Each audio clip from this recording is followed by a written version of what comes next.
ಸಮಯ ಆಗಿದೆ. ಹೀಗಾಗಿ ಬಸವನಗುಡಿ ನ್ಯಾಷನಲ್ ಕಾಲೇಜ್ ಮೈದಾನದಿಂದ ಶ್ರೀಗಳ ಪಾರ್ಥಿವ ಶರೀರವನ್ನ ವಿದ್ಯಾಪೀಠದ ಕಡೆಗೆ ಕೊಂಡೊಯ್ಯೋದಕ್ಕೆ ಈಗ ತಯಾರಿಗಳು ಆಗ್ತಿದೆ. ದೃಶ್ಯದಲ್ಲಿ ನೋಡ್ತಾ ಇದ್ದೀವಲ್ಲ, ಅಂತಿಮ ದರ್ಶನಕ್ಕೆ ಅಂತಿಮ ನಮನವನ್ನು ಸಲ್ಲಿಸೋದಕ್ಕೆ ಇಲ್ಲಿ ತನಕ ನ್ಯಾಷನಲ್ ಕಾಲೇಜ್ ಮೈದಾನದಲ್ಲಿ ಅವಕಾಶವನ್ನ ನೀಡಲಾಗಿತ್ತು. ಇದೀಗ ಸಮಯಾವಕಾಶ ಮುಗಿತಾ ಇದ್ದಂತೆ ವಿದ್ಯಾಪೀಠದ ಕಡೆಗೆ ಪಾರ್ಥಿವ ಶರೀರವನ್ನ ಶಿಫ್ಟ್ ಮಾಡೋ ನಿಟ್ಟಿನಲ್ಲಿ ಈಗ ಅಲ್ಲಿ ಸಿದ್ಧತೆಗಳು ಆಗ್ತಾ ಇರೋದನ್ನ ನಾವು ಗಮನಿಸ್ತಾ ಇದ್ದೀವಿ. ಸೂರ್ಯಾಸ್ತದ ಒಳಗೆ ಅಂತಿಮ ವಿಧಿವಿಧಾನಗಳು ಇವತ್ತೇ ಪೂರ್ಣಗೊಳ್ಳಬೇಕು. ಆ ನಿಟ್ಟಿನಲ್ಲಿ ಈಗ ಎಲ್ಲ ತಯಾರಿಗಳು ಆಗಿದೆ. ಹಾಗಾಗಿ ಈಗ ಅಂತಿಮ ನಮನವನ್ನು ಸಲ್ಲಿಕೆ ಮಾಡಿದ ಮೇಲೆ ವಿದ್ಯಾಪೀಠದ ಕಡೆಗೆ ಶ್ರೀಗಳ ಪಾರ್ಥಿವ ಶರೀರವನ್ನ ಕೊಂಡೊಯ್ಯಲಾಗುತ್ತೆ. ಅವರು ನಿಮ್ಮ ಮೇಲೆ ಬನ್ನಿ ಅಂತ ಕರೆಯೋದಕ್ಕಿಂತ ಮುಂಚೆ ನೀವೇ ಬಂದ್ಬಿಡಿ. ವೇದಿಕೆ ನೋಡಿ ದಯಮಾಡಿ. ಅದಕ್ಕೆ ಇಷ್ಟು ಅಂತ ತೂಕ ಇರುತ್ತೆ, ಅದಷ್ಟೇ ತಡೆಯೋದು. ಆಮೇಲೆ ತೊಂದರೆ ಆಗ್ತದೆ. ದಯವಿಟ್ಟು ಬೇಡ. ನಾವು ಪ್ರೀತಿಯಿಂದ ಗೌರವದಿಂದ ಬೀಳ್ಕೊಡೋಣ. ನಮ್ಮ ನಡತೆ ನೋಡ್ತಾ ಇದ್ದಾರವರು. ಅವರು ಕಣ್ಮುಚ್ಕೊಂಡು ಕೂತಿದ್ದಾರೆ ಅಂತ ಇಲ್ಲ, ಎಲ್ಲವನ್ನ ವೀಕ್ಷಣೆ ಮಾಡ್ತಾ ಇದ್ದಾರೆ. ಆ ದಿವ್ಯ ದೃಷ್ಟಿಯಿಂದ ಎಲ್ಲವನ್ನ ನೋಡಿದ್ದಾರೆ.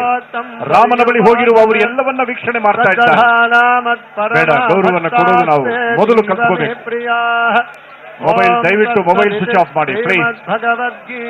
ಮೊಬೈಲ್ ನ ಬಳಸಬೇಡಿ, ಸಮಯ ತೆಗೆದುಕೊಳ್ಳುತ್ತೆ. ನೋಡಿ ಹೊರಗಡೆ ಸ್ವಲ್ಪ ಹಿಂತಿರುಗಿ ನೋಡಿ ಎಷ್ಟು ಜನ ಇದ್ದಾರೆ. ಶಾಸ್ತ್ರೇ ಶ್ರೀಕೃಷ್ಣಾರ್ಜುನ ಸಂವಾದೆ ಭಕ್ತಿ ಯೋಗ ನಾಮ ದ್ವಾದಶೋಧ್ಯಾಯಃ ಅಥ ತ್ರಯೋದಶೋಧ್ಯಾಯಃ ಗುಣತ್ರಯ ಕ್ಷೇತ್ರಜ್ಞ ವಿಭಾಗ ಯೋಗಃ ಶ್ರೀ ಭಗವಾನುವಾಚ ಇದಂ ಶರೀರಂ ಕೌಂತೆಯ ಕ್ಷೇತ್ರಮಿತ್ಯಭಿಧೀಯತೆ ಏತದ್ಯೋ ವೇತ್ತಿ तं ಪ್ರಾಹುಃ ಕ್ಷೇತ್ರಜ್ಞ ಇತಿ ತದ್ವಿದಃ ಕ್ಷೇತ್ರಜ್ಞಂ ಚಾಪಿ ಮಾಂ ವಿದ್ಧಿ ಸರ್ವಕ್ಷೇತ್ರೇಷು ಭಾರತ ಕ್ಷೇತ್ರ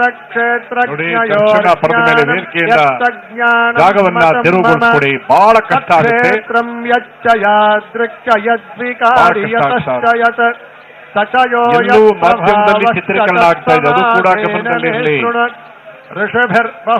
ನಾವು ಗೌರವ ಹೇಗೆ ಸಲ್ಲಿಸ್ತಾ ಇದೀವಿ ಅನ್ನೋದು ಕೂಡ ಮಾಧ್ಯಮದಲ್ಲಿ ಚಿತ್ರೀಕರಣ ಆಗ್ತಾ ಇರುತ್ತೆ. ಬೇರೆಯವರಿದ್ದು ಆ ಸಂದರ್ಭದಲ್ಲಿ ಮಠಕ್ಕೆ ಭೇಟಿ ಕೊಟ್ಟಿದೆ. ಆದ್ರೆ ಅವರು ಇರ್ತಕ್ಕಂತ ಇನ್ನೊಂದು ಅವರೇ ಮಠದಲ್ಲಿ ತುಂಬಾ ಹೊತ್ತು ಮಾತನಾಡಿದೆ ನಾನು ಅವ್ರ ಜೊತೆನಲ್ಲಿ.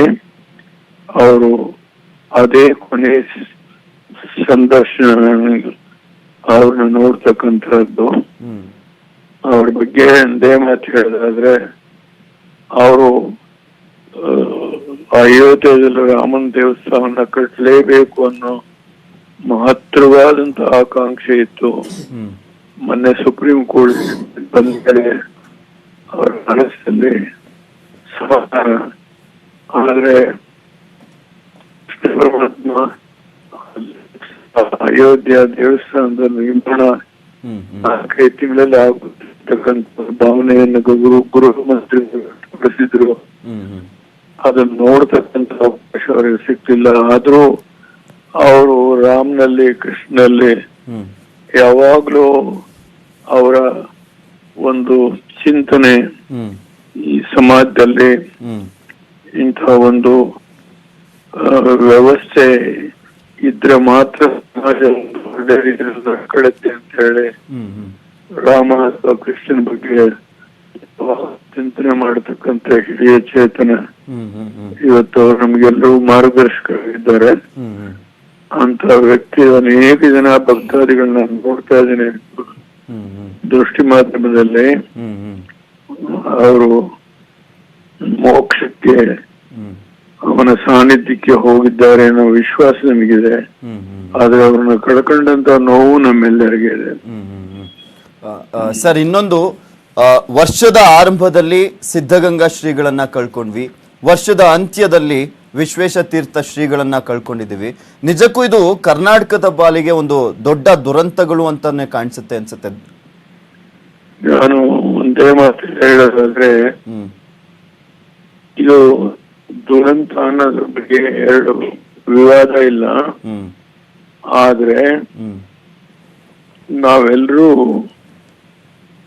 ಪರಮಾತ್ಮನ ಆದೇಶಕ್ಕೆ ನಾವ್ಯಾರು ಹೊರತಲ್ಲ ಸರ್. ಅದು ನಮ್ಮೆಲ್ಲರಿಗೆ ನೋವಿರೋದು ಸಹಜ. ಇಂತಹ ಘಟನೆಯಿಂದ ಇನ್ನು ನಮ್ಮ ಮಧ್ಯದಲ್ಲಿ 4 ಕಾಲ ಅವ್ರು ಇದ್ದಿದ್ರೆ ಹ್ಮ್ ಅವ್ರು ಕೊಡ್ತಕ್ಕಂತ ಮಾರ್ಗದರ್ಶನ ಸಮಾಜಕ್ಕೆ ಅಮೂಲ್ಯವಾದಂತಹ ಒಂದು ಇದು ಕಂಡಿದೀವಿ ನಾವು. ಅವರು ಈ ಸಂದರ್ಭದಲ್ಲಿ ನಾನು ಇಷ್ಟೇ ಹೇಳಲಿಕ್ಕೆ ಇಚ್ಛೆ ಪಡ್ತೇನೆ, ಹ್ಮ್ ಹ್ಮ್ ಹ್ಮ್ ಪರಮಾತ್ಮನ ಸಾನ್ನಿಧ್ಯಕ್ಕೆ ಯಾವಾಗ ಅವ್ರನ್ನ ಕರೀತಾನೆ ಹ್ಮ್ ಆಗ ನಾವು ಹೋಗ್ಲೇಬೇಕಾಗತ್ತೆ. ಹ್ಮ್ ಅದರಿಂದ ನಾವು ತಪ್ಪಿಸ್ಕೊಳ್ಳಿಕ್ ಸಾಧ್ಯ ಇಲ್ಲ. ಹ್ಮ್ ತುಂಬಾ ದಯ ಮಾಡ್ತಿದ್ದೇನೆ. ಹ್ಮ್ ಹ್ಮ್ ಹ್ಮ್ ಅವರು 6 ಪರ್ಯಾಯಗಳನ್ನು ಮಾಡೋದು ಹೆಮ್ಮೆ ಇದೆ ಸರ್. ಹೌದು ಹೌದು. ಬಹುಶಃ ಅಂತ 80 ವರ್ಷಗಳ ಕಾಲ ಸನ್ಯಾಸತ್ವದಲ್ಲೇ ಅವ್ರ ಜೀವನವನ್ನ ಕಳೆದಿದ್ದಾರೆ. ಆ 8ನೇ ವರ್ಷಕ್ಕೆ ಸನ್ಯಾಸತ್ವವನ್ನ ಸ್ವೀಕರಿಸಿದ್ರು. ಹೌದೌದು ಹೌದು. ಅದರಿಂದನೇ 6 ಪರ್ಯಾಯ ಮಾಡ್ಲಿಕ್ಕೆ ಸಾಧ್ಯ ಆಯ್ತು. ಬೇರೆ ಯಾರಿಗೂ ಆಗ್ಲಿಲ್ಲ. ಹ್ಮ್ ಹ್ಮ್ ಹ್ಮ್ ಹ್ಮ್ ಸರಿ. ಅವಕಾಶ ಸಿಕ್ಕಿಲ್ಲ. ಓಕೆ ಓಕೆ ಸರಿ, ಇನ್ನೊಂದು ವಿಚಾರ ಸರ್, ಇಲ್ಲಿ ಈಗ ನಾವು ಪೌರತ್ವ ಕಾಯ್ದೆ ಇದೆಲ್ಲದ್ರ ಬಗ್ಗೆನೂ ಚರ್ಚೆ ಆಗ್ತಾ ಇದೆ. ಶ್ರೀಗಳು ಇಂಥ ಸಂದರ್ಭದಲ್ಲಿ ಇದ್ದಿದ್ರೆ, ಅದಕ್ಕೆಲ್ಲೋ ಒಂದ್ ಕಡೆ ಶ್ರೀಗಳ ಒಂದು ಸಹಾಯ ಎಲ್ಲವೂ ಕೂಡ ಇದ್ದಿದ್ರೆ ಇದಕ್ಕೆಲ್ಲೋ ಒಂದ್ ಕಡೆ ನಾವು ಒಂದು ಅಂತ್ಯವನ್ನು ಆಡ್ಬೋದಿತ್ತು ಅಂತ ಕಾಣಿಸುತ್ತೆ. ಆಗ್ಬಹುದಂತ ಸನ್ನಿವೇಶ ಬರ್ಬೋದಾಗಿತ್ತು. ಹ್ಮ್ ಹ್ಮ್ ಆದ್ರೆ ಅದನ್ನ ಕಳ್ಕೊಂಡಿದ್ದೀವಿ ನಾವು ಅಷ್ಟೇ. ಹ್ಮ್ ಹ್ಮ್ ಅವಕಾಶ ದೇವರ ಅವಕಾಶ ಕಿತ್ಕೊಂಡಿದ್ದಾನೆ. ಹ್ಮ್ ಹ್ಮ್ ಹ್ಮ್ ಸರ್, ನೀವೇನಾದ್ರೂ ಬರ್ತಾ ಇದ್ದೀರಾ ಸರ್ ಇವತ್ತು? ಇಲ್ಲ, ಇಲ್ಲಿ ಟ್ರೀಟ್ಮೆಂಟ್ ಅಲ್ಲಿ ಇದ್ದೀನಿ. Okay okay. ನಾನು ನೋಡ್ತಾ ಇದ್ದೀನಿ 5 ಗಂಟೆಗೆ ಹ್ಮ್ ಅವ್ರದ್ದು ಇದನ್ನ ಅಂತಿಕ ಹಾ ಹಾ ಅವರು ಇದನ್ನ ಮಾಡ್ತಾರೆ, ಬೃಂದಾವನ ಅವರು ಐಕ್ಯ ಆಗ್ತಾರೆ. ಹ್ಮ್ ಹ್ಮ್ ಅದರಿಂದ ಇಲ್ಲಿಂದ ನಾನು ಇಲ್ಲಿ ವಾಹನ ಇದೆಲ್ಲ, ವಿಮಾನ ಇಲ್ಲ. ಹ್ಮ್ ಹ್ಮ್ ಆಮೇಲೆ ಇಲ್ಲಿಂದ ಬೈ ರೋಡ್ ಬರ್ಬೇಕಾದ್ರೆ 8 ಅವರ್ಸ್ ಆಗುತ್ತೆ ಸರ್. ಹ್ಮ್ ಹ್ಮ್ ಹೌದು ಹೌದು. ಓಕೆ. ಒಂದು ಅರ್ಥ ಇಲ್ಲ. ನಿಮ್ ಮುಖೇನ ನನ್ನ ಸಂಘಟನೆ ಪೇಜಾವರದ ಪೂಜ್ಯ ಶ್ರೀಗಳವರು ಇಂದು ನಮ್ಮನ್ನೆಲ್ಲ ಅಗಲಿದ್ದಾರೆ. ಕೆಲವು ದಿವಸಗಳಿಂದ ತುಂಬ ಅನಾರೋಗ್ಯದಿಂದ ಬಳಲ್ತಾ ಇದ್ದರು. ವೈದ್ಯರು ಬಹಳ ಭರವಸೆಯನ್ನು ಕೊಡ್ತಾ ಇದ್ದರು, ಗುಣಮುಖರಾಗ್ತಾರೆ ಅಂತ ಹೇಳಿ. ಆದರೂ ಕೂಡ ಅವರೆಲ್ಲರ ಪ್ರಯತ್ನದ ಮಧ್ಯದಲ್ಲಿಯೂ ಕೂಡ ಪೂಜ್ಯರು ಇವತ್ತು ನಮ್ಮನ್ನೆಲ್ಲರನ್ನೂ ಕೂಡ ಅಗಲಿದ್ದಾರೆ. ಇದು ನೋವಿನ ಸಂಗತಿ, ದುಃಖದ ಸಂಗತಿ. ಇವತ್ತು ನಾಡಿಗೆ, ರಾಷ್ಟ್ರಕ್ಕೆ ಅದ್ಭುತವಾದಂತಹ ಸೇವೆಯನ್ನು ಸಲ್ಲಿಸಿ ಒಂದು ಸಂಘಟನೆ ಸಂಸ್ಕಾರದ ಕೆಲಸಗಳಲ್ಲಿ ತುಂಬ ಮುಂಚೂಣಿಯಲ್ಲಿ ನಿಂತು ಕೆಲಸ ಮಾಡಿದಂತಹ ಅವರು ಈ ದೇಶವನ್ನು ಉದ್ದಗಲದಲ್ಲಿ ಸಂಚರಿಸುವುದರ ಮುಖಾಂತರವಾಗಿ ಒಂದು ದೊಡ್ಡ ಸಂಘಟನೆಯನ್ನು ಮಾಡುವಂತಹ ದೊಡ್ಡ ಕೈಂಕರ್ಯವನ್ನು ಶ್ರೀಗಳವರು ನಡೆಸ್ಕೊಂಡು ಬಂದಿದ್ದಂತಹ ಅವರು ಈ ರಾಮ ಜನ್ಮಭೂಮಿ ವಿಚಾರದಲ್ಲಿ ಅವರು ಮುಂಚೂಣಿಯಲ್ಲಿ ನಿಂತು ಕೆಲಸ ಮಾಡಿದಂತಹ ಅವರು ಇವತ್ತು ಅವರಿದ್ದಾಗಲೇ ಅದೊಂದು ತೀರ್ಮಾನ ಆಗಿರುವಂಥದ್ದು ನಿಜವಾದ ಒಂದು ಅವರಿಗೊಂದು ಸಂತೋಷ ತಂದಿತ್ತು ಅಂತೇಳಿ ಭಾವಿಸಬೇಕಾಗ್ತದೆ. ಆದರೆ ಬಹುತೇಕರಿಗೆ ಅವರಿದ್ದಾಗಲೇ ಶಂಕುಸ್ಥಾಪನೆ ಮಾಡಬೇಕು ಅನ್ನೋ ಅಪೇಕ್ಷೆ ಇದ್ದಂಥದ್ದು ಅಂತ ಹೇಳ್ತಾ ಇದ್ದಾರೆ. ಆದರೂ ಕೂಡ ಅನಿವಾರ್ಯ, ಪ್ರಕೃತಿಯ ನಿಯಮ ಅದು.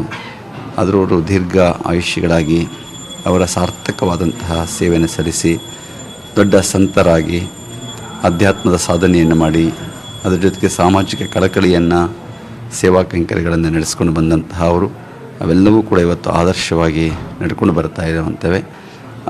ಮುಂದಿನ ದಿನಮಾನಗಳಲ್ಲಿ ಕೂಡ ಅದೇ ಮಾದರಿಯಲ್ಲಿ ಈಗಿನ ಶ್ರೀಗಳವರು, ಕಿರಿಯ ಶ್ರೀಗಳವರು ಅವೆಲ್ಲವನ್ನು ಈಗಾಗಲೇ ನಡೆಸ್ಕೊಂಡು ಹೋಗ್ತಾ ಇದ್ದಾರೆ.